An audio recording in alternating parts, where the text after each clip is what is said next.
tampar di dadanya, lalu berubah begitu saja menjadi Iron Man.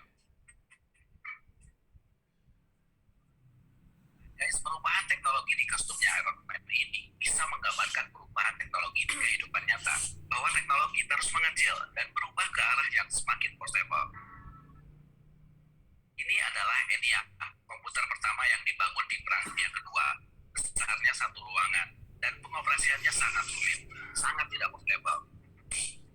Kemudian di tahun 80-an, muncul Bill Gates dan Steve Jobs yang menggagas personal computer yang kita kenal sekarang sebagai PC, di mana komputer akhirnya bisa dimiliki oleh setiap orang dan bisa ditaruh di atas meja. Kemudian muncul laptop, komputer yang bisa dibawa kemana-mana. Hari ini, komputer bisa masuk di saku kalian dalam bentuk smartphone. Kenapa itu bisa terjadi? Itu terjadi karena transistor, komponen utama dari komputer, ukurannya terus mengecil dari transistor jadul yang bentuknya tabung ganti ke komponen elektronik yang lebih kecil, dan terus mengecil sampai ditemukannya teknologi semikonduktor yang membuat transistor ukurannya bisa lebih kecil dari diameter rambut manusia. Sehingga chip dalam smartphone kalian yang ukurannya tidak lebih besar dari ibu jari bisa berisi miliaran transistor. Gordon Moore, pendiri Intel, di tahun 1965 sudah meramalkan bahwa ukuran transistor dalam prosesor akan terus mengecil 2 kalinya setiap tahun. Ramalan ini kemudian dikenal dengan hukum Moore, dan ramalannya terbukti.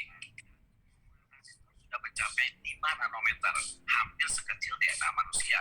DNA manusia diameternya 2 nanometer, seperti yang ada dalam chip A14 miliknya iPhone 12.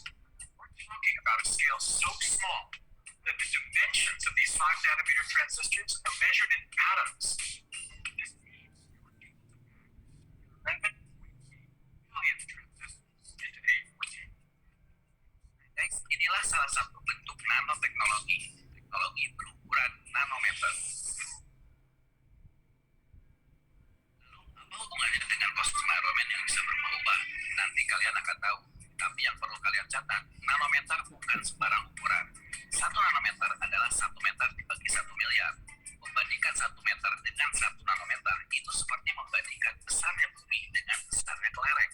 Atau bayangkan saja rambut kalian, tebalnya sekitar 100.000 nanometer. Artinya untuk mendapatkan 1 nanometer, bukan rambut dibelah 7 lagi, tapi rambut dibelah 100.000 kali.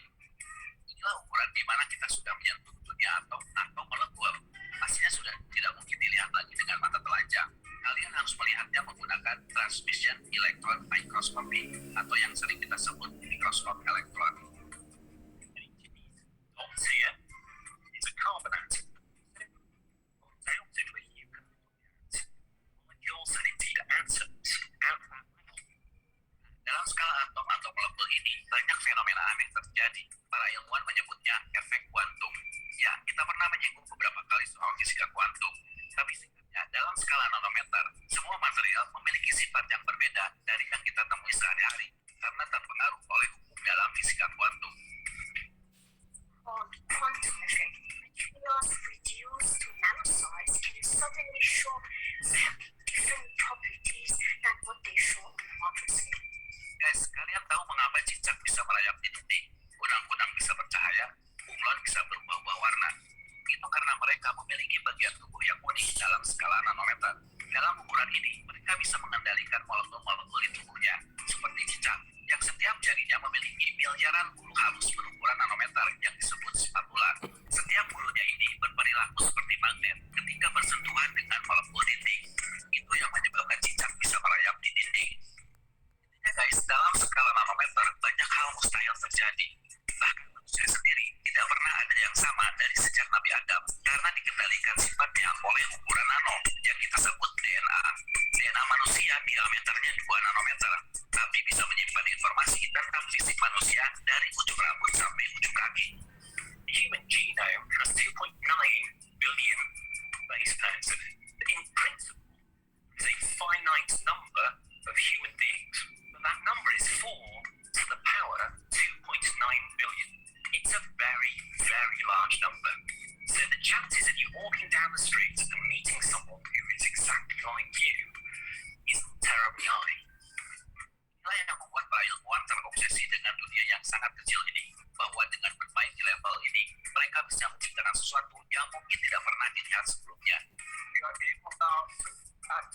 capacity is designed new materials with designable functionalities.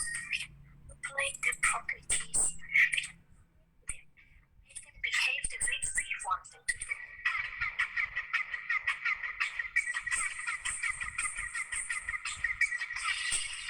Kembali ke Iron Man. Kalau kalian perhatikan, kostumnya Iron Man keluar dari kotak di dadanya seperti cairan, dan dia menyebutnya nanopartikel. I'm glad you brought this up because it's nothing. It's just a housing unit for nanoparticles. Nanopartikel adalah istilah dalam nanoteknologi untuk material yang telah dipecah menjadi partikel-partikel halus berukuran nanometer. Biasanya ukurannya antara 1 sampai 100 nanometer. Karena dalam batas ukuran inilah sebuah material memiliki sifat khusus tergantung dari nanopartikelnya. Salah satu sifatnya yang menarik adalah self-assembly, kemampuan nanopartikel untuk berorganisasi membentuk formasi tertentu. Yang dicontohkan di Rice University, mereka menunjukkan nanopartikel karbon yang bisa bergabung membentuk jaringan kabel, sehingga nanopartikel ini bisa menyalakan lampu. Kita menyebutnya Tesla foresis, karena nanopartikel ini bertransformasi setelah diberi pengaruh koil Tesla.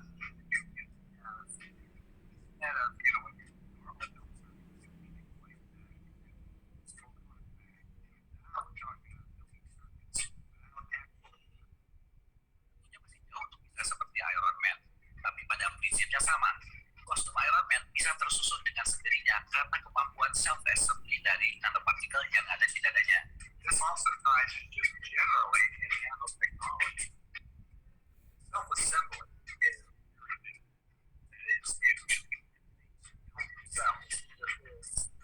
biology. We build ourselves.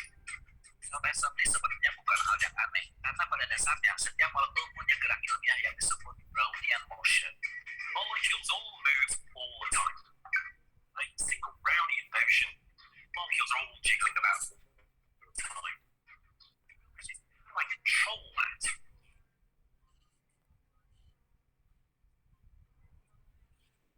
Nah, yang membuat para ilmuwan yakin bisa membuat mesin atau robot dalam skala nanometer yang disebut nanobot.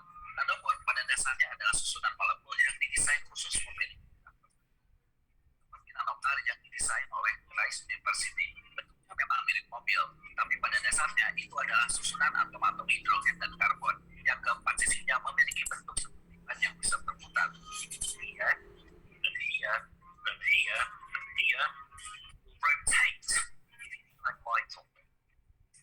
Gilanya guys, ada balapan nanokar. Kebayangkan, kita masih balapan Tamiya, mereka balapan molekul yang sudah tidak mungkin dilihat lagi oleh mata. Dan balapan ini resmi, bukan main-main, tingkatnya internasional, di mana para peneliti dari berbagai negara berkompetisi mendesain nanokar masing-masing, lalu diadu cepat layaknya Formula One. On the school surface, you see some hypotheses are molecules on the surface. We're going to try to figure out this to move these molecular assemblies in certain directions. This is what I'm going to try to do. Tentunya balapan ini tidak bisa ditonton dengan mata telanjang. Panjang treknya saja hanya 100 nanometer, 1000 kali lebih tipis dari rambut. Mereka harus melihatnya menggunakan scanning tunneling microscope, mikroskop khusus yang bisa menangkap gambar dalam skala nanometer. Itulah nanoteknologi guys. Semua hal gila bisa terjadi.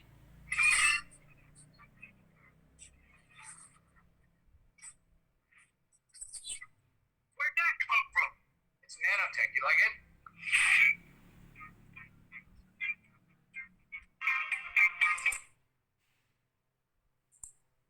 Nah, itu tadi ya, sekilas gambaran mengenai struktur atom itu ya, disebut dengan nanoteknologi atau nanomaterial. Nah, kita tidak bisa mengarah ke sana kalau kita tidak paham bagaimana struktur atom itu sebenarnya. Jadi kan kuncinya adalah struktur atom gitu kan ya.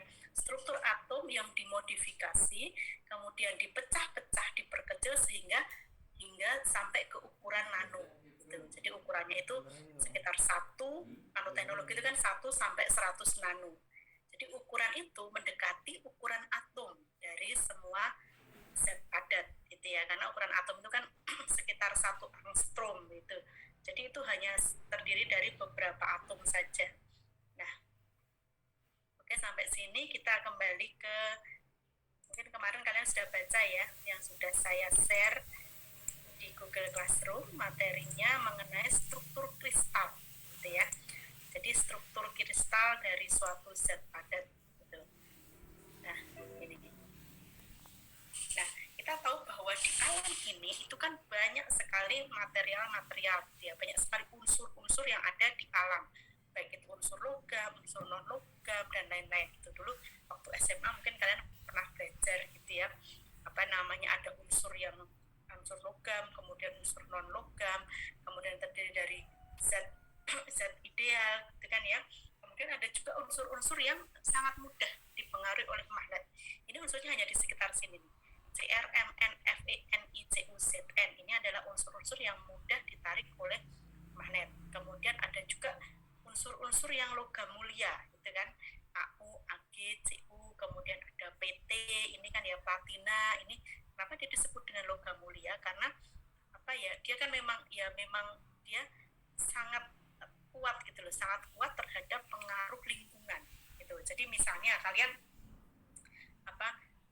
behel gigi itu kan, behel gigi kenapa dia terbuat dari platina? Biasanya kan yang bagus kan dari platina ya, tidak terbuat dari besi gitu. Kalau terbuat dari besi ya sama aja dengan itu yang untuk jemur gitu, cucian gitu kan, itu kan nanti dia mudah berkarat, kemudian malah menimbulkan hal-hal yang merusak gigi. Makanya dia dicari bahan-bahan padat yang dia tidak reaktif terhadap lingkungan gitu ya. Jadi yang tidak mudah korosi, kemudian kena misalnya kena air liur, kena asam basah, itu dia tidak mudah korosi. Maka biasanya pakai platina. Ini logam yang lebih mahal daripada emas sebenarnya.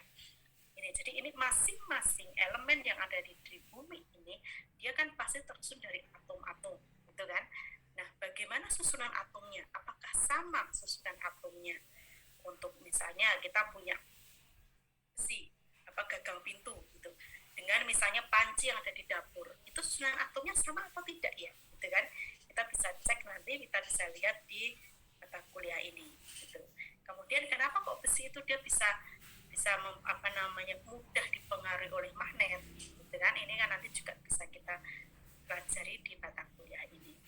Nah, jadi ini merupakan berbagai macam zat ya yang ada di alam ini. Nah, kita tahu bahwa zat itu kan terbagi atas sebenarnya ada 4 ya, satu lagi ya, padat, cair, dan gas, dan juga satu lagi plasma. Nah, ini bedanya apa? Kalau misalnya padat, kita tahu bahwa volumenya tetap selama tidak ada pengaruh dari luar, gitu ya. Jadi ini padat, ini kan memang atom-atomnya itu sangat padat, berdekatan, gitu kan. Kalau misalnya cair itu kenapa dia bisa berubah? Misalnya kita tuang ke gelas jadi seperti gelas, kita tuang ke mangkok jadi seperti mangkok, gitu kan? Karena dia atomnya itu dia agak renggang, gitu kan, agak berjauhan, gitu, sehingga volume zat cairnya itu tetap, tapi bentuknya bisa berubah sesuai dengan tempatnya. Sedangkan kalau misalnya gas, dia atomnya itu lebih renggang lagi, gitu kan, sehingga volumenya itu bisa tidak tetap, gitu kan, dia bisa mengembang, kemudian yang pasti dia akan mengisi seluruh ruangan yang ditempati, gitu. Jadi nanti kalau ruangannya semakin besar, maka volumenya akan semakin besar juga. Dampaknya apa? Kalau volumenya besar, berarti nanti tekanannya akan mengecil. Jadi ini perbedaannya di sini. Nah, yang akan kita pelajari adalah zat padat saja, khusus adalah zat padat, gitu ya. Nah, untuk zat padat itu terbagi menjadi 2 macam strukturnya, yang berstruktur kristal dan yang berstruktur amorf. Gitu. Ada yang sudah tahu apa beda antara struktur kristal dan struktur amorf? Mbak Salma, Siti Salma, kemarin sudah baca belum Mbak apa perbedaan antara struktur kristal dan struktur amorf kira-kira? Kemarin itu bedanya struktur kristal sama amorf itu ada yang tetap sama yang berubah ya, kalau nggak salah ya itu Bu. Tetap dan berubah gitu ya Mbak ya. Jadi ini sebenarnya kan hanya strukturnya saja. Jadi kalau misalnya kalian kalau misalnya dengar kata kristal, kira-kira yang terpikir apa Mbak Salma? Di benaknya Mbak Salma kalau mendengar kata kristalin gitu. Kalau saya mendengar kristalin berarti mungkin kalau yang benda-benda yang kayak dari nggak padat ya, mungkin cair gitu, jadi dia berubah kayak memadat, itu juga termasuk mengkristal kayak gitu sih, Bu. Oh iya, bisa juga ya. Jadi seperti itu juga bisa dia bentuknya mengkristal gitu ya. Jadi memadat kayak kristal garam gitu kan. Dari air laut yang diuapkan kemudian mengkristal menjadi kristal garam. Itu mungkin Mbak Salma apa namanya berpikirnya seperti itu ya Mbak ya. Ya itu benar juga gitu ya. Itu juga tepat. Tapi dari sisi zat padat gitu ya. Kalau kita melihat struktur kristal kita tahu bahwa semua benda padat itu kan terdiri dari atom. Terus dari atom-atom gitu kan.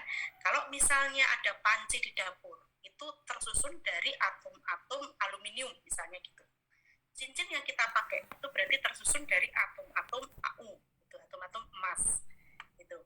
Nah, bagaimana susunannya gitu.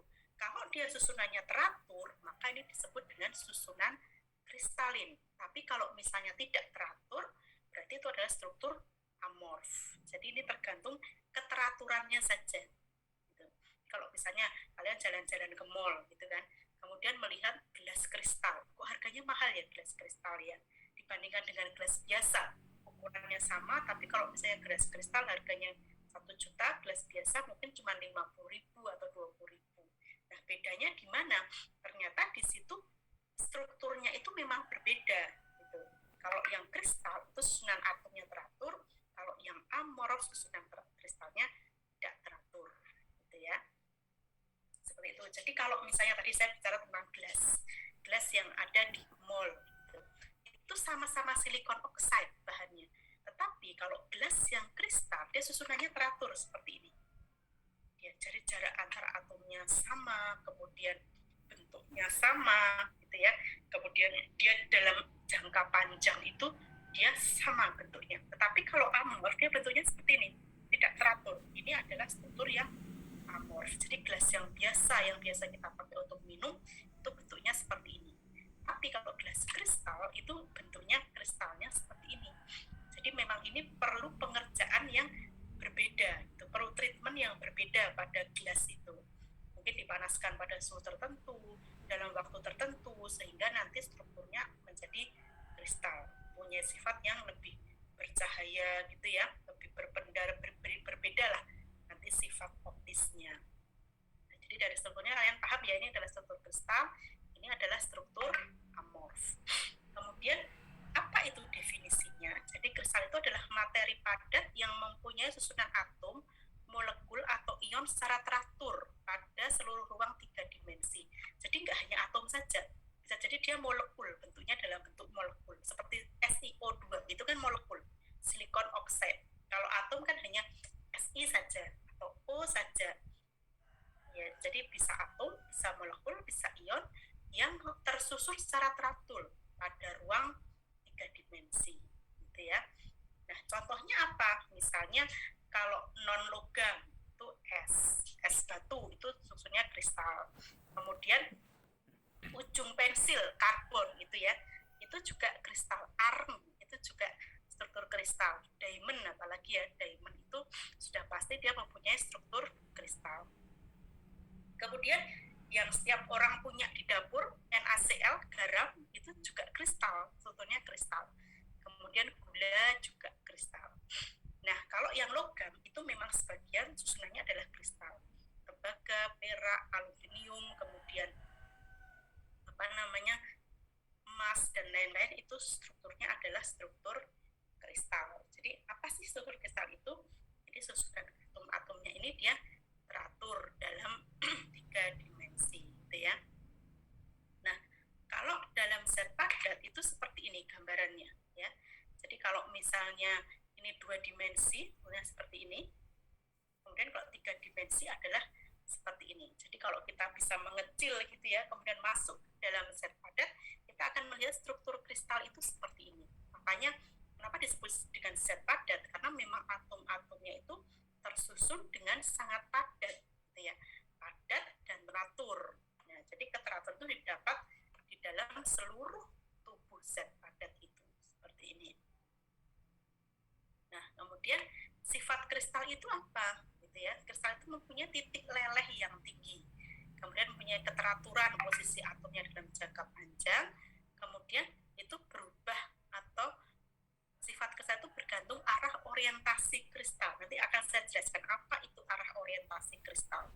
Kemudian beberapa kristal juga memberikan efek piezoelektrik maupun ferroelektrik. Nah, biasanya kan kita tahu ya bahwa kenapa kok besi itu titik lelehnya tinggi, gitu kan? Dia lebih tahan terhadap suhu yang tinggi, gitu.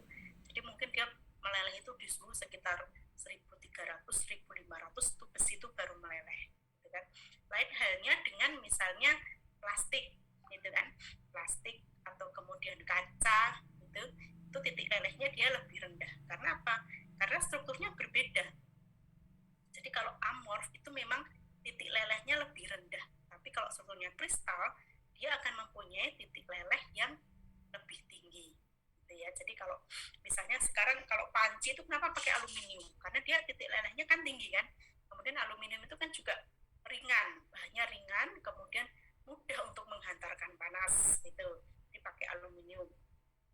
Tapi sekarang kan juga sudah banyak ada panci yang terbuat dari kaca, gitu ya. Nah, itu mungkin tidak kaca murni, tapi dia dicampur dengan partikel-partikel logam sehingga mempunyai titik leleh yang lebih tinggi, jadi lebih tahan panas. Kalau air kan paling mendidih sekitar 100 ya, 100 atau misalnya pada suhu 100 200 lah maksimal, gitu ya. Kalau panci nggak masalah, dia tidak akan rusak gitu kan. Tapi kalau kaca biasa pada suhu 100 dia pasti akan pecah, gitu ya. Jadi seperti itu sifat-sifat kristal. Nah, kristal itu juga ada dua macam, ada single kristal dan ada polikristal. Jadi kalau single kristal itu misalnya kristalnya itu mempunyai arah yang sama semuanya, besar bentuknya itu, jadi besar, lebar, dinamakan dengan single kristal. Nah, kalau polikristal itu kristalnya kecil-kecil, gitu ya, bentuknya kecil-kecil, arah orientasinya berbeda-beda. Nah, ini sekarang yang banyak dikejar ke arah nanoteknologi tadi ini, polikristal. Jadi kristalnya itu dipecah menjadi kecil-kecil sehingga ukurannya nano. Tadi kan dikatakan ya, ketika dia ukurannya nano, dia akan mempunyai sifat yang berbeda dengan material aslinya. Itu, maka itu yang dikejar orang saat ini adalah nanoteknologi. Bagaimana orang itu bisa membuat material dengan atau benda padat dengan bentuk kristal yang polikristalin, yang kecil-kecil dengan ukuran nanometer, kemudian dimanfaatkan untuk teknologi-teknologi yang tertentu. Seperti itu ya. Jadi bedanya single kristal dan polikristal.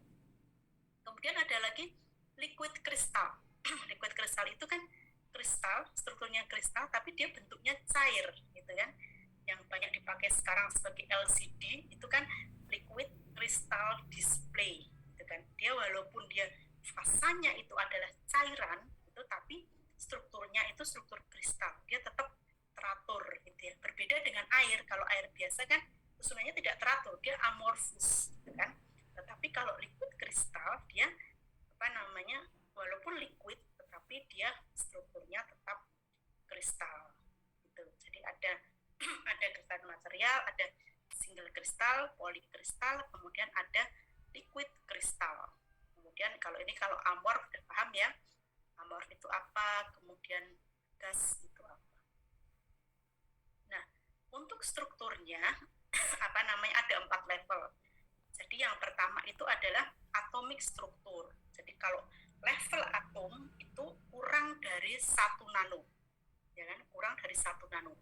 Jadi kalau sudah kurang dari 1 nano berarti orang sudah nggak bisa lihat lagi kan? Pasti harus memerlukan alat, bisa mikroskop elektron gitu ya, dalam bentuk VSM, VSSEM atau VSEM, kemudian STM dan lain-lain. Kemudian kalau crystal structure itu antara 10⁻⁹ sampai 10⁻⁷. Ini biasanya ukuran kristal itu sekian. Tetapi orang kan maunya ke arah nano gitu ya, berarti harus dipecah-pecah. Lebih ke mendekati 10⁻⁹. Nah, kemudian ada ukuran makroskopik itu antara 10⁻⁷ hingga 10⁻�3. Ini orang bisa pakai mikroskop saja udah bisa lihat, gitu kan? Pakai mikroskop itu sudah kelihatan. Kalau makroskopik itu sudah lebih dari 1 mm.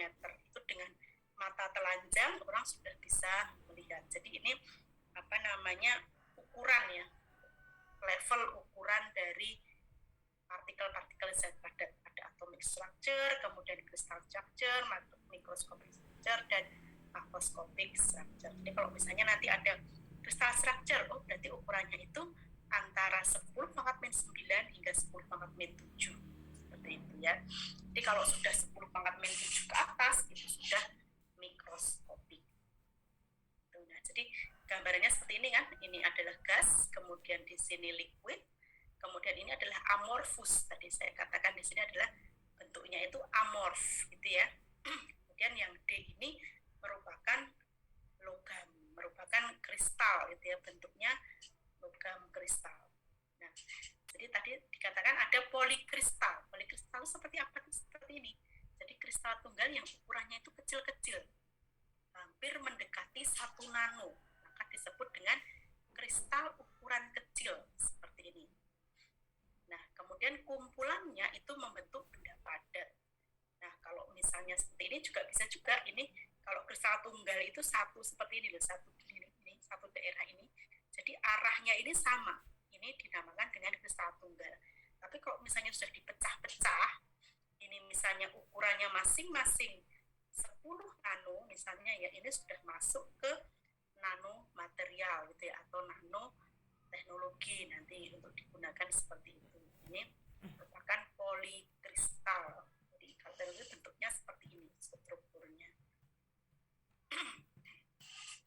Nah, ini ya, semua zat padat itu belum tentu ya bentuknya padat, tetapi tidak selalu berstruktur kristal. Ada yang amorf kan.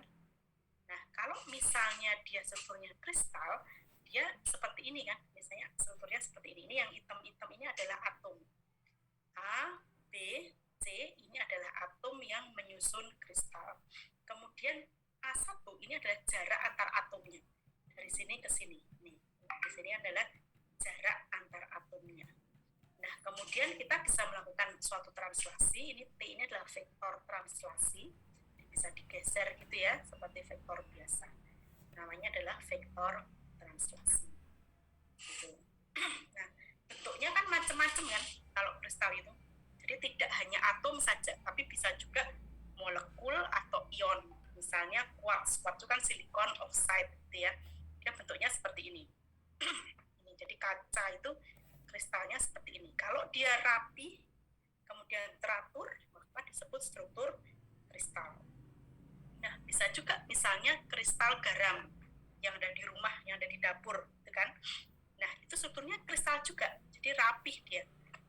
Yang hijau ini adalah unsur Cl-nya, kloridnya, kemudian yang kecil ini adalah unsur sodiumnya, gitu ya. Sehingga membentuk struktur garam dapur. Ini kristal juga nih.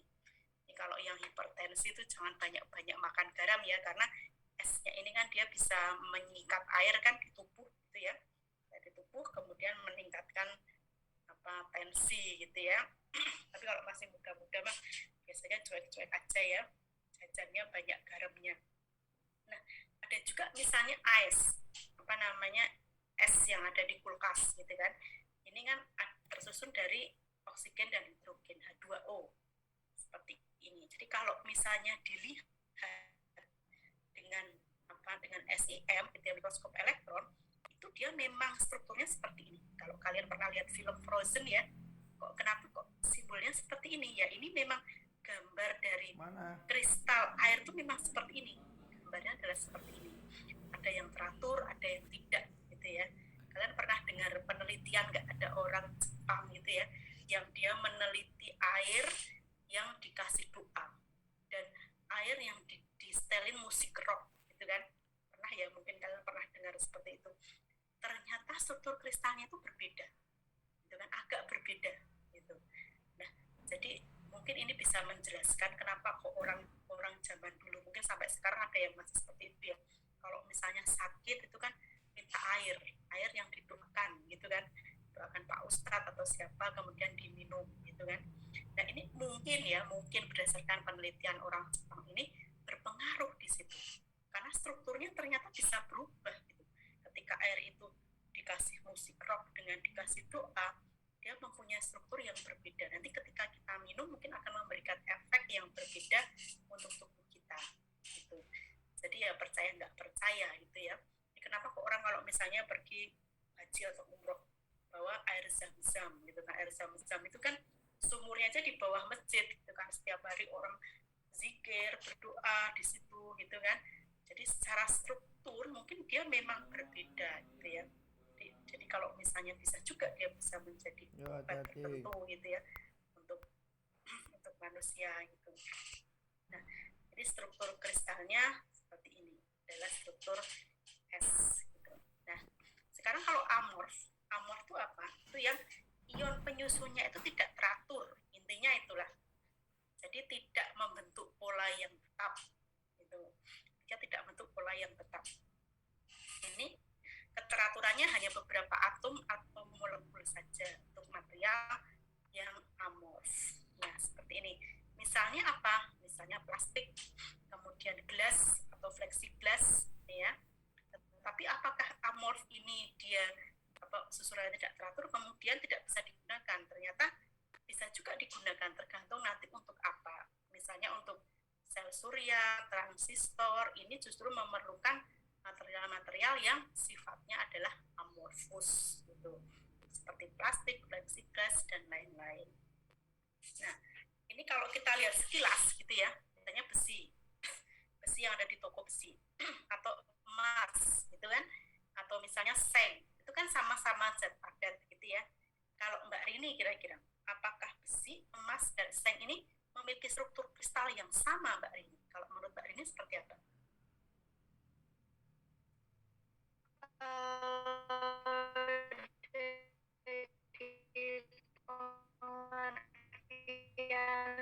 Strukturnya itu menurun. Jadi kalau apakah besi, emas itu memiliki struktur kristal, iya. Tapi kalau untuk sama, apakah bentuk strukturnya itu sama atau beda, itu menurut saya beda, Bu. Bedanya karena sudah di mana, Mbak? Mungkin bentuk strukturnya gitu, Bu. Karena tiap-tiap atom memiliki struktur yang sendiri-sendiri gitu. Iya, benar ya Mbak Rini ya. Jadi belum tentu sama, ya bisa jadi sama tapi belum tentu sama. Jadi benar Mbak Rini, kata yang dikatakan Mbak Rini. Jadi setiap zat padat, setiap unsur dalam zat padat memiliki struktur atom yang berbeda-beda.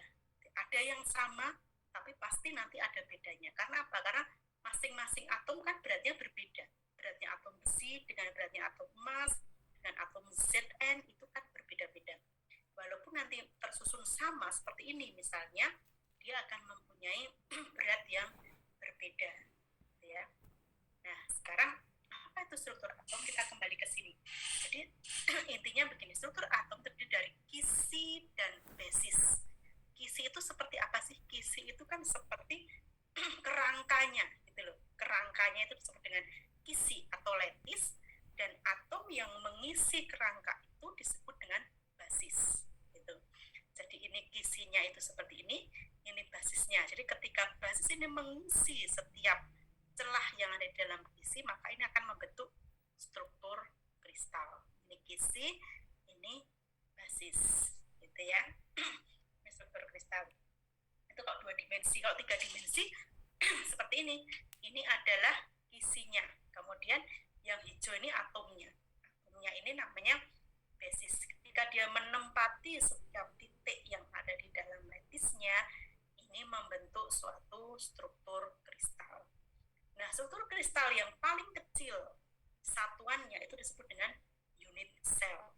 Namanya unit cell. Jadi ini memang sekarang itu banyak istilahnya ya, harus dipahami istilahnya itu macam-macam. Ada kristal, ada amorf, ada lattice, ada basis, ada unit cell. Bisa membedakan ya. Jadi kalau lattice itu seperti kerangkanya. Kalau basis itu kan atom yang mengisi lattice, membentuk suatu unit cell.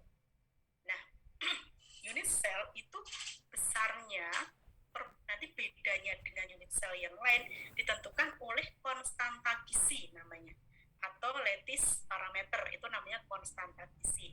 Jadi konstanta kisi itu seperti apa? Ini yang jarak antar ini ya, jarak misalnya bentuknya adalah kotak. Ini A, B, C.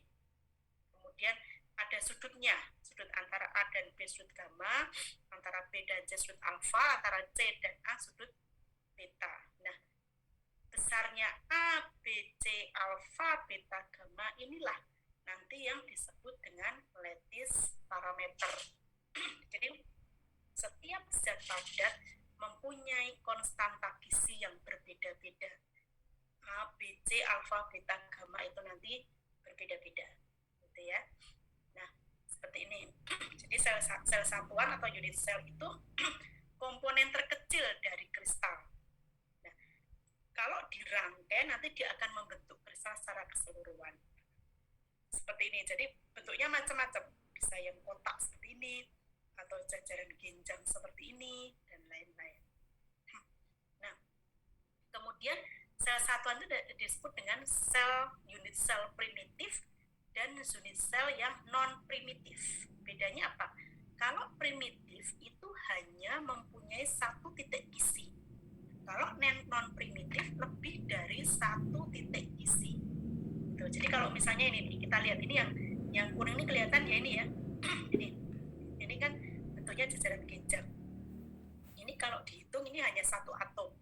Disebut dengan unit sel primitif, mempunyai volume yang minimum dan hanya mempunyai satu titik atom. Nah, kalau ini dia non primitif karena dia lebih dari satu titik atom. Di sini ada titik yang lain, di sini ada atom di tengahnya. Makanya disebut dengan unit sel non primitif. Ya. Maaf, saya minum dulu. Jadi bisa membedakan ya antara unit sel yang primitif dan yang non primitif. Nah, ini sekarang kalau ini kan dia primitif, gitu ya. Yang ini yang warna pink. Kemudian yang warna biru ini walaupun bentuknya ini apa namanya jajaran genjang, ini juga dia primitif. Ini dia juga primitif. Tapi kalau yang ini bukan primitif karena di sini lebih dari satu titik. Bisa membedakan ya antara yang primitif dan yang non primitif. Nah, ini vektor translasi, ini bisa nanti dijelasin, ini seperti biasa saja, ini saya yakin bisa semua ya. Jadi nanti bisa dipelajari. Jadi kalau misalnya T1, kalau ini misalnya ada A1 arahnya ke atas, A2 arahnya ke sana, maka besarnya vektor translasinya berapa T1-nya? Berarti kan ini kan ke bawah 1, 2, 3, ke kanan 2, 1, 2. Berarti 3, min 3A1, kan A1 kan arahnya ke atas ya kan, min 3A1 dan 2A2, ini besarnya T1. Nah kalau besarnya T2 berapa ini Mbak, kira-kira Mbak Rini? T2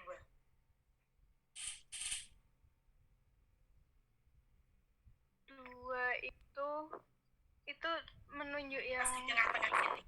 Oh, di tengah-tengah. Berarti min 1,5 A1 dan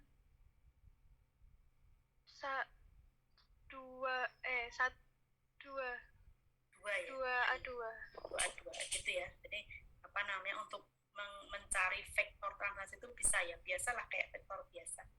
Jadi min 1,5 karena A1-nya ke atas ya, min 1,5 A1 ditambah 2A2. Gitu. Kalau tadi T1 berapa Mbak Rini?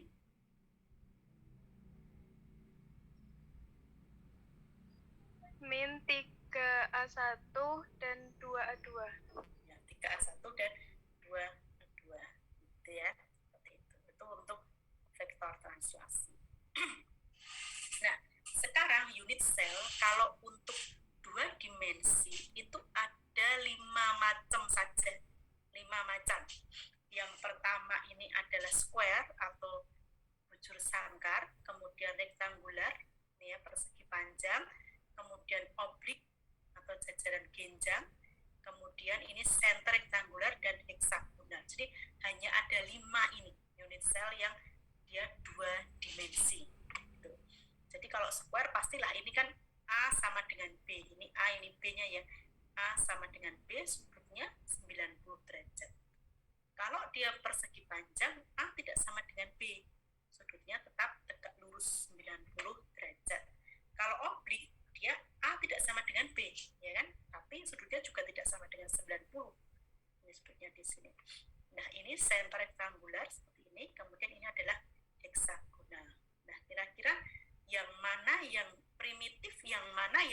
primitif?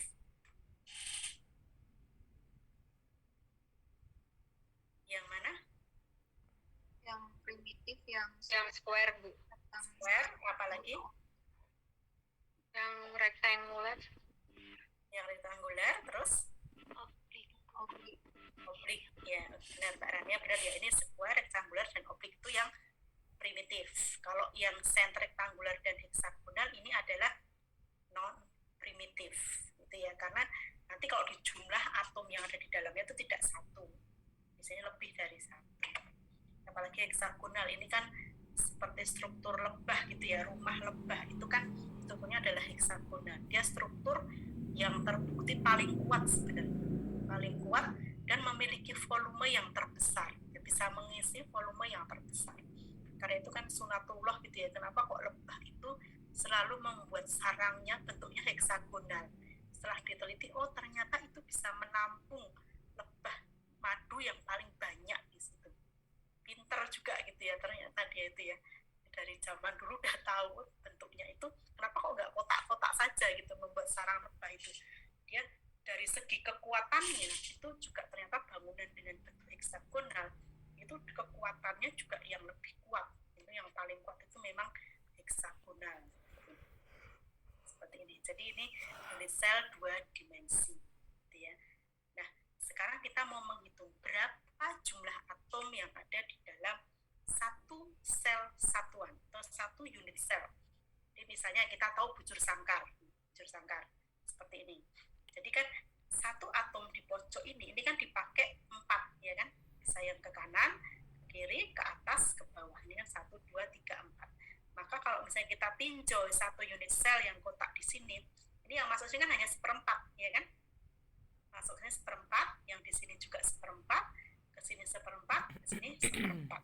Jadi kalau ditanyakan berapa jumlah atom di dalam sel satuan square gitu ya, itu berarti 4 kali 1/4 sama dengan 1 dan juga atom. Kan tadi soalnya paham ya? yang saya tangkap Untuk menghitung jumlah atom yang ada di dalam satu unit sel gitu. Nah, kemudian kalau misalnya untuk bujur sangkar juga ini sama juga kan, walaupun dia bujur sangkar dia lebih panjang, itu juga satu izin bertanya atom. Bu, Kalau misalnya saya masih heksagonal, bingung tadi ini kan masing-masing kan di sini sepertiga ya. cara membedakan antara Sepertiga kali atom 6, sama 1, 2, unit sel 3, Bu. 4, Apakah 5, itu 6, sama ditambah atau dengan 1 berbeda? yang ada di Soalnya tengah-tengah. tadi juga Berarti kurang ada begitu 3 menangkap. atom yang ada di dalam isi heksagonal.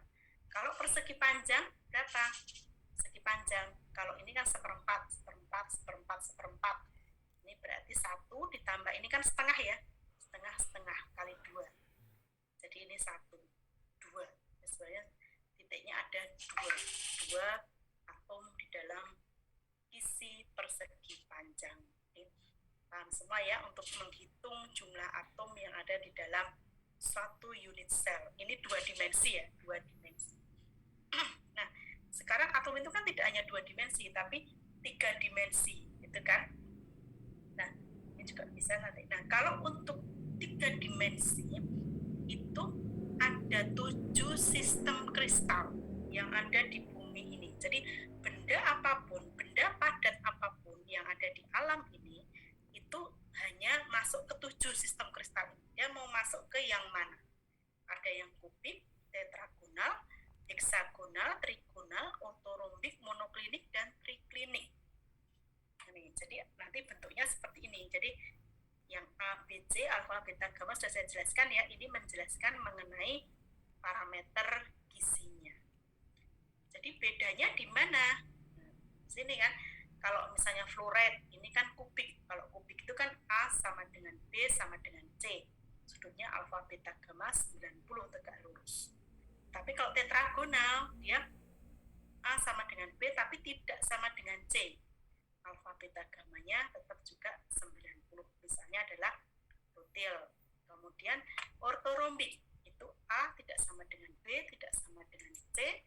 Alfa, beta, gammanya tetap 90. Begitu juga yang lainnya. Jadi perbedaannya itu di mana antara ini? Itu parameter gizinya. Tuh, jadi bisa kita pahami di sini parameter gizinya ini ya. Ini A tidak sama dengan B 90. Nah, ini bentuk ini saya ada videonya sebentar. Sistem kristal.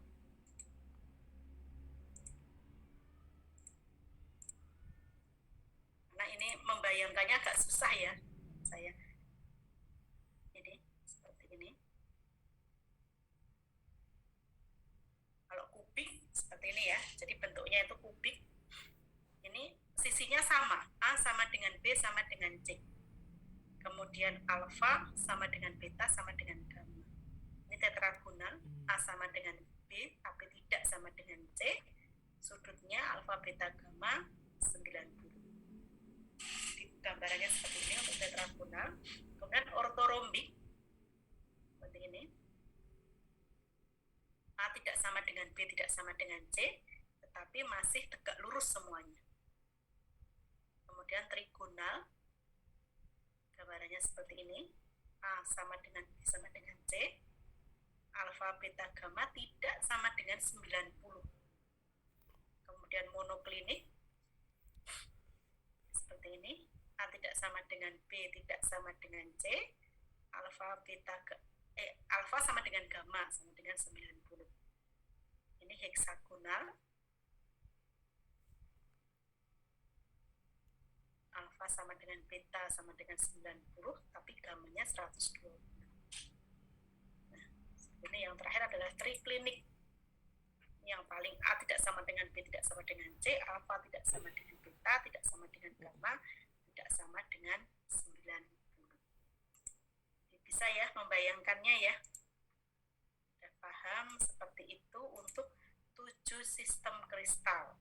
Nah, jadi sistem kristal ini ibaratnya adalah kerangkanya atau letisnya, gitu ya. Baru kerangkanya. Sekarang kalau misalnya diisi dengan kristal, dengan atom di kerangka itu. Ini belum ada atomnya. Sekarang kalau misalnya diisi oleh atom, itu membentuk 14 kisi graphite, gitu ya. Jadi ada 7 sistem kristal, ada 14 kisi graphite. Itu seperti apa sih? Jadi misalnya kalau ini sama-sama kubik ini ya, 3 ini yang paling atas ini perhatikan, ini sama-sama kubik. Tetapi kalau hanya ada 8 atom, misalnya ya, menempati titik-titik yang ada di dalam kubik, ini namanya adalah simple kubik. Gitu. Tetapi kalau misalnya ada 8 atom, kemudian ditambah 1 atom di tengah-tengah, ini namanya adalah body center kubik. Tapi kalau misalnya ada 8 atom, kemudian masing-masing atom di permukaannya namanya adalah face center kubik. Jadi bisa membedakan ya antara simple kubik, face center kubik, dan body center kubik. Izin bertanya Bu. Ini bedanya ya, bisa Saya membedakan yang mana kalau misalnya yang mana yang simple kubik, yang mana yang face center, yang mana yang body center. atom dan sel. Itu juga dengan tetragonal. Kulit. Ini dua-duanya sama-sama tetragonal. Balik-balik Bu, Tapi yang ini adalah apakah simple kulit itu tetragonal, menjadi yang atom ini adalah atau atom jadi body dalam satu unit, center kemudian tetragonal. dikatakan satu atom itu Nah, kalau ini adalah heksagonal, apakah terdiri dari satu kemudian ini sama-sama atau ortorombik, bagaimana? sama-sama ortorombik. Ada 4 Bagaimana, formasi. Yang ini adalah simple ortorombik, body Bagaimana? center ortorombik, ini base. Bedanya kalau body itu atomnya di tengah. Tapi kalau base itu atomnya di atas dan di bawah saja. Tapi kalau face itu atomnya Iya. di semua permukaannya ada 1 atom. Ini adalah face center ortorombik. Kemudian ada rombohedral, ada simple monoklinik, base center monoklinik, dan triklinik. Jadi hanya ada 14 kisi graphite, gitu ya. Formasi atom yang menempati sistem kristal itu ada 14. Jadi ini saya kasih ilustrasi ya supaya lebih jelas.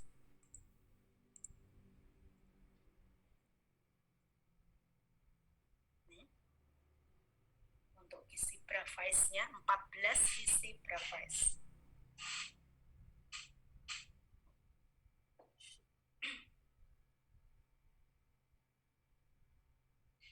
Ini yang pertama, ini adalah simple kubik seperti ini. Jadi atomnya hanya ada di pojok-pojokannya saja. A sama dengan B sama dengan C ya ini ya. adalah simple kubik. Nah, seperti ini. Kemudian ini adalah body center kubik. Jadi selain ada atom di pinggir-pinggir, ada satu atom di tengahnya. Ini adalah disebutnya dengan body center kubik. Jadi jangan ketukar ya. Kalau simple kubik seperti apa? Kalau body center kubik seperti apa? Nah, kalau ini adalah phase center kubik. Phase center kubik itu ada atom di permukaannya. Ini ya. Jadi kan yang satu ikut ke atas, yang satu sebelahnya gini ya. Jadi untuk unit selnya seperti ini. Ini kan, jadi kalian lihat bahwa atomnya itu kan padat ya. Makanya benda padat dengan struktur phase center kubik ini biasanya benda padat yang keras gitu ya, mempunyai massa jenis yang besar karena memang padat. Kalau tetragonal ada simple tetragonal seperti ini. C-nya beda ya, ini atas lebih panjang, A sama B sama. Kemudian ada body center tetragonal. Nah, kalau body center, saya ada satu atom di tengahnya, yang namanya body center tetragonal. Kemudian ada lagi apa namanya? Ini yang tadi yang kelima tadi apa ini? Nah, ini simple orthorhombic. Orthorhombic itu A tidak sama dengan B, tidak sama dengan C. Ini parameter isinya ya, perhatikan di sini. Alfa, beta, gamanya 90. Ini adalah simple orthorhombic.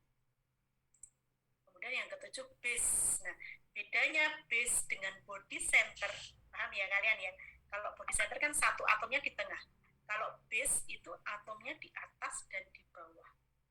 Ini base orthorhombic seperti ini.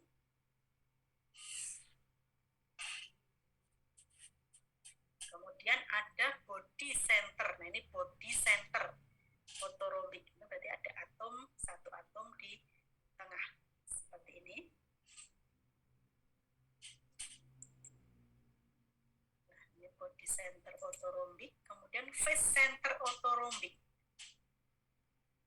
Istilahnya sama, body center, phase center, base center, dan simple gitu ya. Ini phase center seperti ini.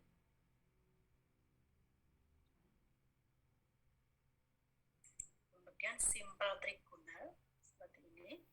Trigonal itu A sama dengan B sama dengan C, alfa sama dengan beta sama dengan gamma, tapi tidak sama dengan 90. Sudutnya ini sama, tapi enggak tegak lurus. Ya, simple trigonal, simple monoklinik. Ya, seperti ini. Oke, base center monoklinik.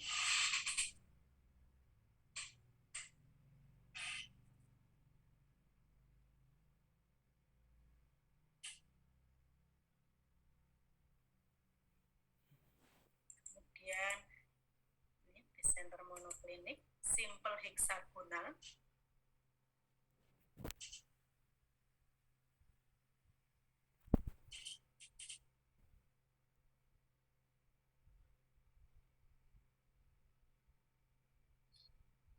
Seperti ini, kemudian simple triclinic.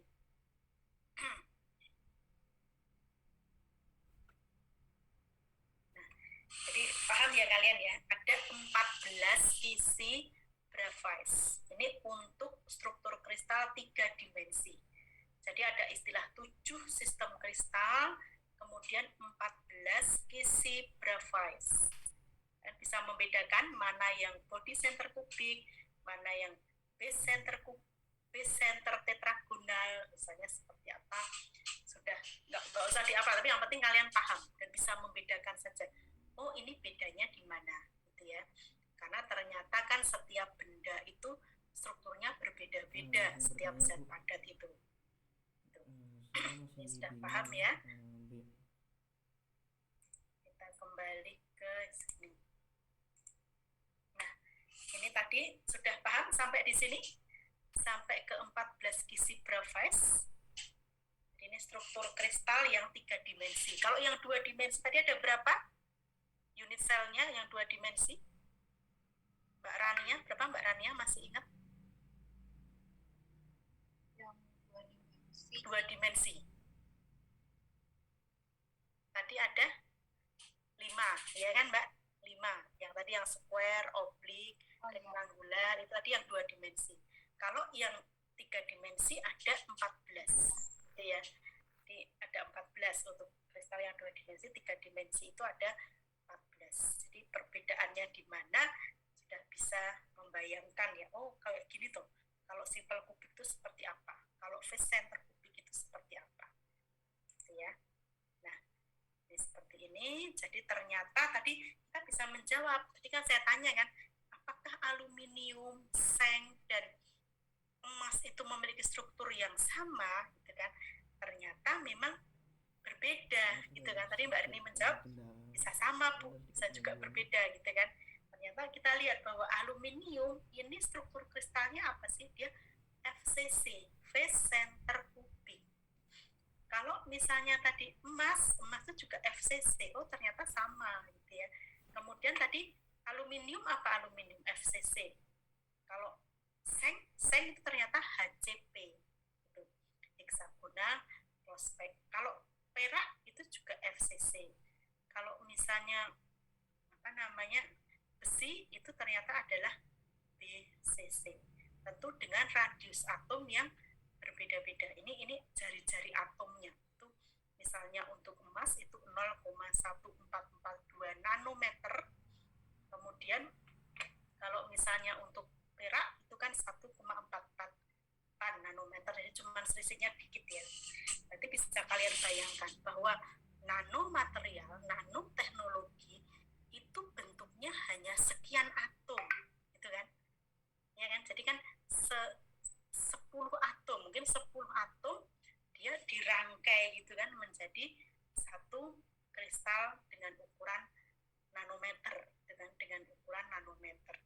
Makanya kita sangat penting untuk mempelajari struktur atom sebagai fundamental dari materi zat padat. Seperti itu. Jadi udah paham ya?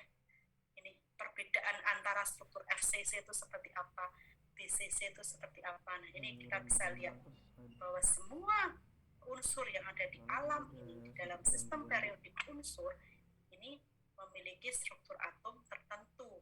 Gitu. Jadi untuk emas itu ternyata FCC. Kemudian platina itu PT di sini ya, itu juga FCC. Kemudian misalnya Fe besi ini adalah BCC. Nikel itu FCC gitu ya. Jadi mempunyai struktur yang berbeda-beda. Kalian udah bisa membayangkan kan, oh kalau FCC itu seperti apa tuh? Tapi nggak usah membayangkan nanti kalau misalnya Mbak Rini pakai cincin emas, oh ternyata cincinku ini strukturnya adalah FCC gitu kan, seperti itu gitu, nggak usah sampai selebay itu kali ya. Nah sekarang yang paling penting lagi kita belajar mengenai ini volume dari suatu unit cell. Yang sering dibahas itu yang pertama adalah simple kubik. Ini yang paling sederhana, simple kubik. Ini volume sel satuannya itu adalah A pangkat 3. Jadi kan ini kan tadi kan parameter gizi kan ABC ya. Nah, itu kan kalau kubik A sama dengan B sama dengan C. Jadi kan kalau A sama dengan B sama dengan C, maka A kali A kali A pangkat 3. Nah, kemudian jangan dibayangkan titiknya seperti ini ya. Realnya itu adalah seperti yang gambar merah. Ini adalah realnya. Jadi atom itu dekat-dekat gitu loh, nggak jauh. Ini tapi dipermudah dengan titik seperti ini. Jadi kalau misalnya ini berarti yang masuk dalam satu unit sel ini hanya 1/8 dari atomnya di sini. Kan 1/8 kali 1, 2, 3, 4, 5, 6, 7, 8. Maka berapa jumlah atom yang ada dalam satu unit sel itu? 8 kali 1/8 sama dengan 1. Nah, kemudian jarak tetangga terdekatnya berapa? Ini kan paling dekat dengan sebelahnya kan? Nah, kita tinjau atom ini. Ini juga paling dekat dengan ini. Jaraknya berapa dari sini ke sini atau dari ke sini ke sini? Itu adalah A. Maka jarak tetangga terdekatnya itu adalah A. Nah, kalau jumlah tetangga terdekat itu misalnya atom ini. Dia paling dekat dengan mana? Dengan atom atas, kemudian di sini, yang di bawahnya sini, samping sana, 1, 2, 3, 4, 5, 6. Berarti jumlah tetangga terdekatnya itu adalah 6. Ini kalau dalam zat ada disebut dengan bilangan koordinasi. Bilangan koordinasi itu adalah jumlah tetangga terdekatnya. Gitu ya. Contohnya misalnya CSCL, CUZN, CSBR, LIAG. Ini memiliki 3 bentuk isi seperti ini. Sebentar saya share aja supaya lebih mudah membayangkannya ya.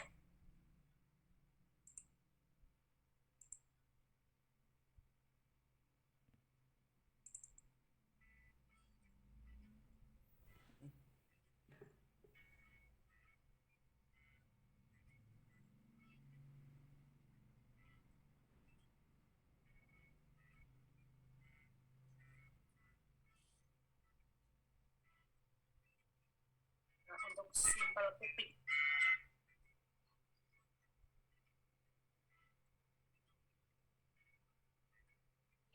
Gambarnya seperti ini, atomnya itu padat sebenarnya.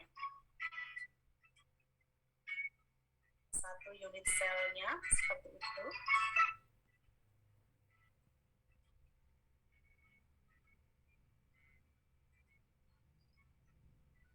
Mempunyai 8 atom pada setiap titik sudutnya.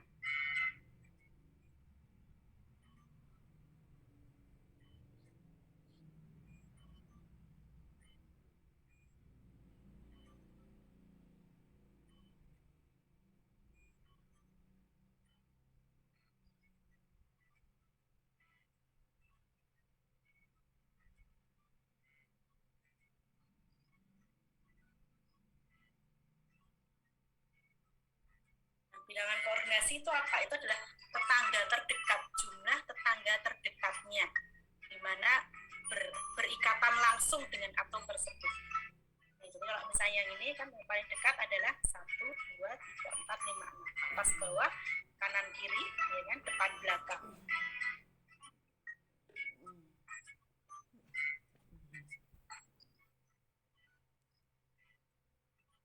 Maka untuk bilangan koordinasi untuk simpel kubik itu adalah 6.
Jadi berapa jumlah atom dalam 1 unit sel itu?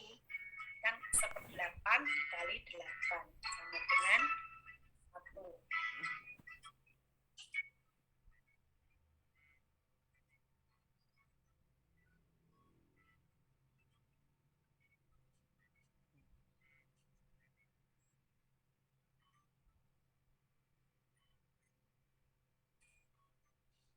Nah, Sekarang perhatikan ini.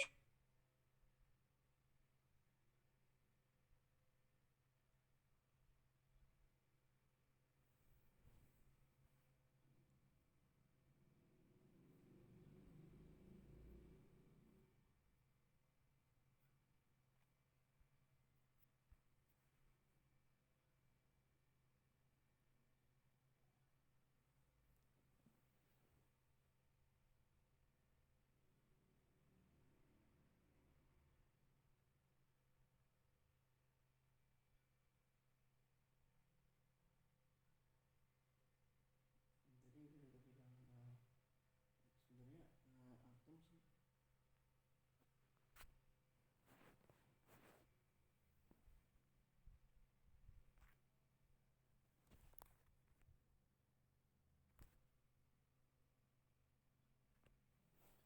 sholat. Bu Anti keluar ya?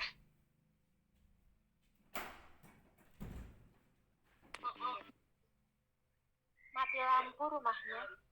Malah. Solo kayak mati lampu terus, Mas. Solo krisis listrik. Solo listriknya kayak gangguan, Mas.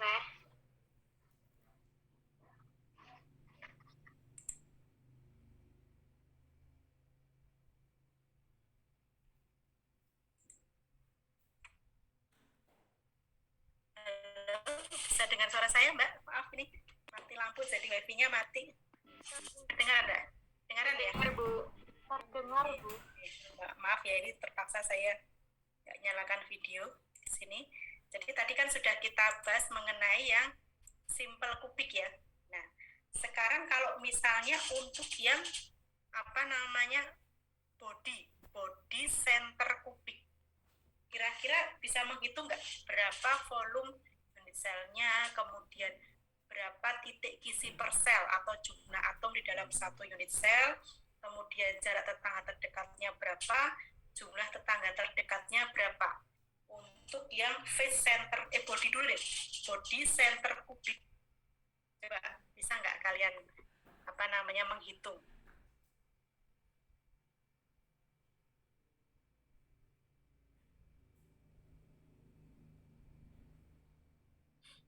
Untuk yang body dulu, body center kubik.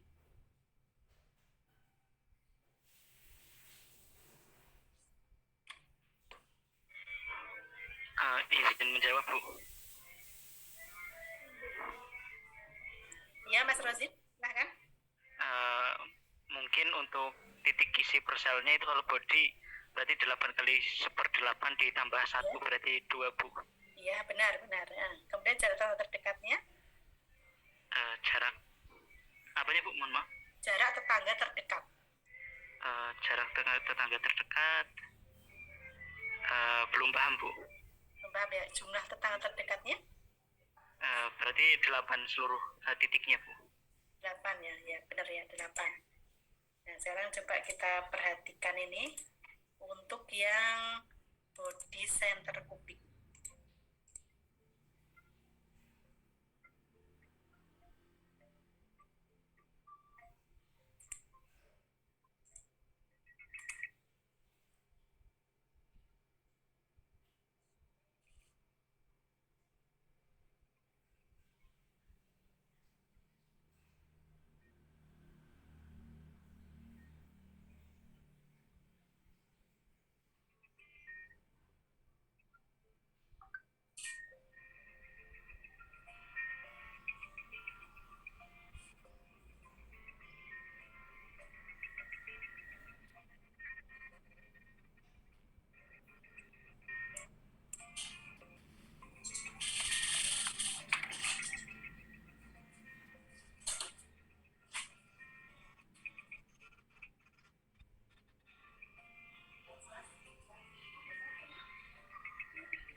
ini ya, apa namanya, untuk menentukan jarak antar atomnya. Jadi A-nya itu berapa? A-nya itu sama dengan 4 per 1/3 R. Ini adalah jarak antar atom untuk apa, BCC ya, body center. Nah, seperti itu ya. Jadi bisa dipahami untuk body center kubik. Kemudian ini untuk body center kubik. Jadi titik kisi per selnya itu ada 2, kemudian jarak tetangga dekatnya itu adalah apa namanya 1/4 ya kan? Kemudian jumlah tetangga terdekatnya sama dengan 8. Contohnya adalah natrium, litium, kemudian K ya, kalium, Rb, Cs, kromium, C, dan Np. Bentuknya adalah seperti ini. Bisa dipahami ya. Nah, sekarang kalau FCC, coba Mas Rozin. FCC berapa Mas Rozin? Kalau untuk FCC? Kalau untuk FCC berarti titik kisi perselnya base center 1. Berarti 4 mungkin Bu. 4. Kemudian Iya.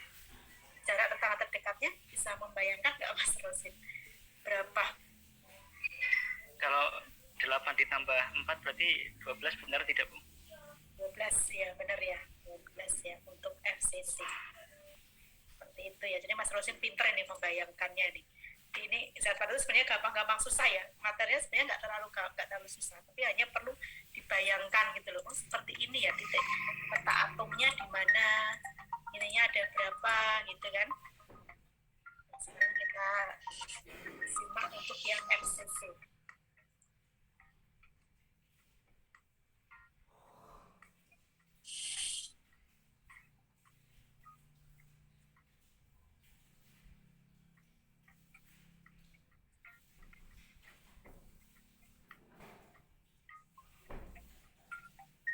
Jadi atomnya ada setiap sisi mukanya gitu ya.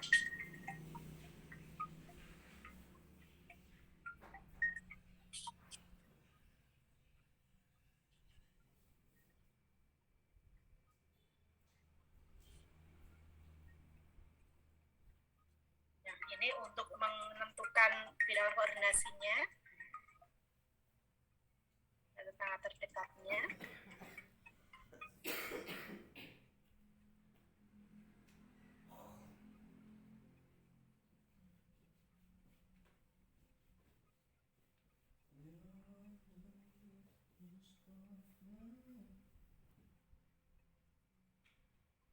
Benar ya Mas Rosin ya, ada 12.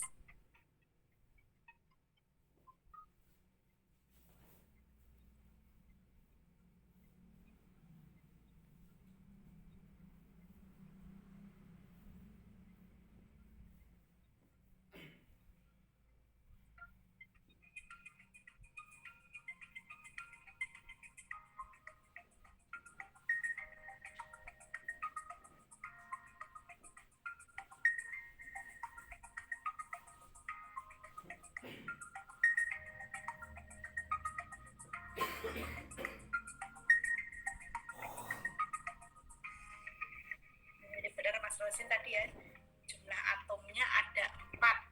Benar ya, jadi ada 4 atom di dalam satu unit sel FCC. Satu di corner dan 3 di face-nya.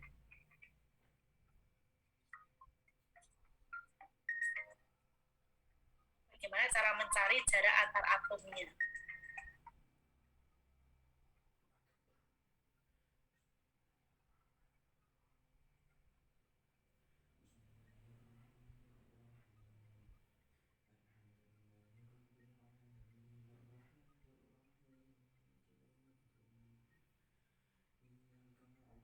Ini bagian bawahnya ya, bagian mukanya. Kan 2A sama dengan 4R, maka A-nya sama dengan 4/2R. Ini merupakan jarak antar atomnya.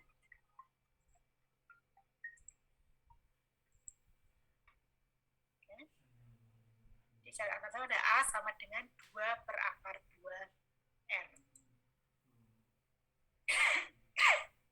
Oke, jadi kita sudah paham ya bagaimana cara menentukan jumlah atom dalam suatu unit sel untuk simple kubik, kemudian body center kubik, face center kubik gitu ya.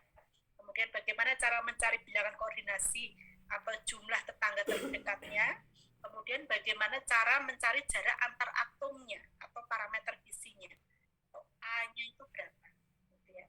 Mungkin sampai sini ada yang mau tanya dulu? Sudah paham semuanya? Izin bertanya, Bu. Nah ya, jadi yang paling penting itu memang itu. Di dalam satu unit sel, nanti kalau diminta untuk mencari berapa jumlah atom di dalam suatu unit sel tersebut, kemudian berapa parameter isinya atau A-nya itu berapa kali jari-jari, biasanya dia dikonversi dengan berapa kali jari-jari atomnya. Kemudian berapa koordinasi number, jadi kalau ada pertanyaan, tentukan koordinasi bilangan koordinasi pada unit sel BCC, misalnya gitu. Jawabannya berapa? Kalau ada pertanyaan seperti itu. Berapa Mbak Rania? Bilangan koordinasi untuk unit sel BCC. Masih ingat nggak? BCC itu berarti yang ada di tengahnya ada itunya lagi. Nggak ditanggapi. Iya. Apa tadi Bu yang ditanya, maaf? Bilangan koordinasi. Bilangan koordinasi. Berarti lupa Bu gimana? Lupa ya. Jadi kalau Mbak Siti Salma masih ingat? Izin Koordinasi bertanya, Bu. untuk struktur BCC. Bilangan koordinasi itu sama dengan jumlah tetangga terdekat. Terdekatnya. Iya kan ya? 8. Benar nggak sih? Gitu ya, benar. Kalau untuk LCC berapa Mbak Siti Salma tadi? Tadi yang di Twin Rosin 12 ya? 12 Ibu. 12 ya. Sudah paham ya? Jadi apa itu pengertian-pengertian itu ya? Ada bilangan koordinasi, kemudian ada Jadi- jumlah atom dalam suatu unit sel, kemudian ada jarak antar atomnya, cara menentukannya bagaimana. Izin Sudah bertanya, paham Bu. ya? Nah, tadi juga ada di sebelumnya kan ada struktur HCP ya, hexagonal close pack. Itu belum masuk di dalam 14 isi Bravais. Tetapi banyak bahan-bahan gitu ya, tadi yang terstruktur HCP gitu ya. Suara HCP itu nggak seperti masuk. apa? Ini saya tunjukkan. Mohon maaf, Bu. Hexagonal close Mohon pack maaf, Bu. namanya. Izin bertanya, apakah suara saya masuk? Dia hampir mirip dengan FCC sebenarnya dari segi kerapatannya.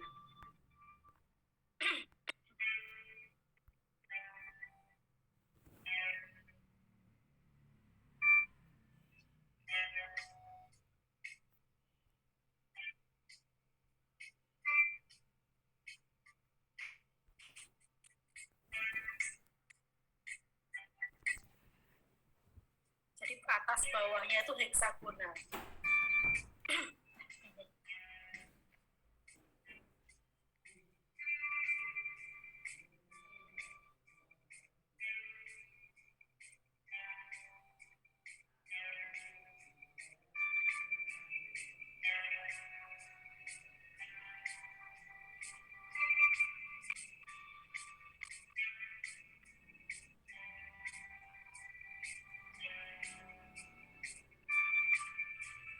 Mirip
rasio C per A. Jadi C dibagi dengan A-nya. Ini berapa? Ini C per A. 2/2 per akar 3. Ini C per A-nya ya.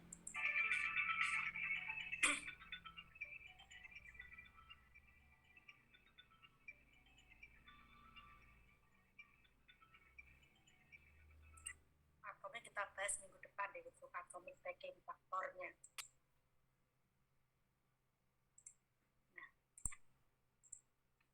Itu ya Mbak Mas ya, jadi sudah paham semuanya untuk 14 gizi Bravais, ditambah satu lagi struktur HCP, itu untuk menentukan volume sel satuannya berapa, kemudian jumlah atom dalam satu unit sel berapa, kemudian bilangan koordinasi atau jarak tangan dekatnya, jumlah tangga terdekatnya berapa, ini bilangan koordinasi, kemudian jarak tangga terdekatnya juga sudah bisa menentukan ya, untuk BCC, FCC, dan lain-lain. Ini untuk FCC seperti ini.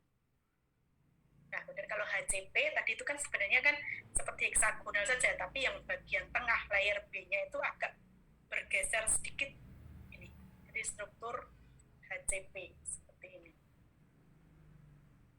Dan banyak sekali unsur-unsur dengan struktur HCP ya, seperti kadmium, kemudian cerium, kobalt, helium, dengan lanthanum, magnesium. Ini dia memiliki struktur heksagonal close-pack. Nah, kemudian ada satu lagi struktur kristal yang penting, itu sebenarnya mirip dengan simple kubik, gitu ya. Simple kubik, dia strukturnya adalah struktur garam dapur. Dia simple kubik, tetapi atomnya ini berbeda. Kalau simple kubik tadi kan atomnya sama, kan? Misalnya Na semua. Tapi di sini ada Na dan ada Cl. Tapi dia simple kubik juga seperti ini. Ini adalah struktur garam dapur seperti ini. Dan ini banyak sekali contohnya, misalnya lithium hidrogen, kemudian ini yang sering dipakai buat baterai itu loh, lithium Ag, itu adalah struktur garam dapur. Kemudian struktur CSCl ini hampir sama dengan BCC sebenarnya, hanya dia atom di tengahnya ini berbeda. Ini maka disebut dengan CSCl saja. Seperti ini. Yang banyak ya, ini contoh-contohnya. Kemudian ini yang paling padat, paling kuat itu adalah struktur diamond. Diamond kan kalau kalian lihat diamond itu kenapa harganya mahal ya? Karena itu bahan padat yang paling keras di dunia, itu yang mempunyai struktur diamond. Seperti itu. Dia kan misalnya karbon juga kan. Jadi sama-sama karbon misalnya. Tapi karbon arang itu kan juga karbon, ya kan? Kemudian ujung pensil itu juga karbon. Kemudian diamond itu juga ada yang beberapa yang sebetulnya adalah karbon. Tapi ternyata dia mempunyai sifat yang sangat berbeda. Kalau ujung pensil dia lunak, tapi kalau dia bentuknya diamond, dia strukturnya kristal, itu dia akan sangat kuat, gitu ya, sangat keras. Sehingga untuk mata-mata bor yang mahal, gitu ya, bor yang mahal itu biasanya ujungnya itu pasti terbuat dari bahan-bahan dengan struktur diamond. Ya, karena lihat aja strukturnya di sini kan rumit ini ya, padat seperti ini. Jadi untuk mematahkan saja itu kan sulit, gitu kan. Jadi ini struktur dengan tingkat kekuatan yang paling besar, itu struktur diamond. Seperti ini gambarannya. Nah, mungkin sampai di sini saja penjelasan dari saya. Barangkali ada yang mau ditanyakan? Sudah paham ya review kita hari ini? Kita belajar mengenai struktur atom, gitu ya.